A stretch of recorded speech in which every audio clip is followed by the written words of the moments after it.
in other news, the Minister of Energy and Transport releasing a statement today on the proposed rate adjustment from the Grand Bahama Power Company for a potential base rate increase to 6.3% to maintain operations and investments going forward. Tonight, the minister is calling on ERCA to halt any increases that have not undergone proper regulatory review. This as the Minister of Health and former Minister for Grand Bahama, the Honorable Dr. Michael Darville, says now is simply not the time for any increase. Shashina Rolf-Farquharson has more in this report.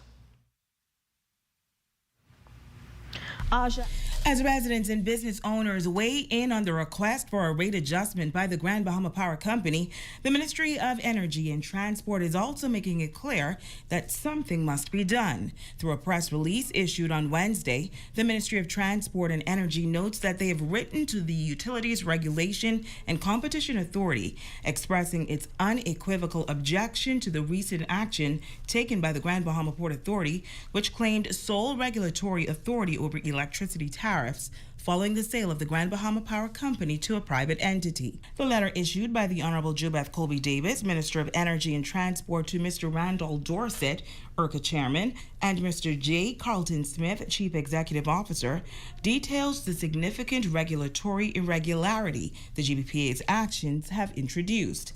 The GBPA's stance is in direct contravention of the Electricity Acts of 2015 and 2024, according to the statement, which clearly designates ERCA as a regulatory body responsible for overseeing the energy sector throughout the Bahamas.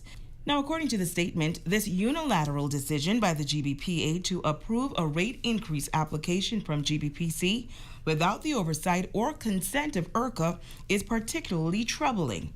It not only breaches the established legal framework, but also threatens the government's ongoing efforts to reduce energy costs for all Bahamians. Meantime, former Minister for Grand Bahama and current Health Minister Dr. Michael Darville also giving his take on the rate application. We are asking the power company to back off to ensure that the residents of Grand Bahama at least catch themselves before we can talk about another increase. And so you see the statement that was issued by the Minister for Grand Bahama, the Honorable Ginger Moxie. We support that 100%. And when asked about the decision to submit to the Port Authority and not to ERCA, here's what he had to say.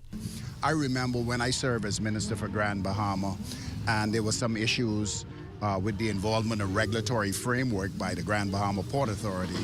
It was challenged by way of the Hawkesbury Creek Agreement. We're seeing the same thing happening again. Now, according to the Grand Bahama Power Company, if the rate adjustment is approved by the Grand Bahama Port Authority, the increase of 6.3% to the base rate will come into effect on January 1st, 2025. For the Bahamas Tonight, the Northern Edition, I'm Shashina Rolf-Farquharson.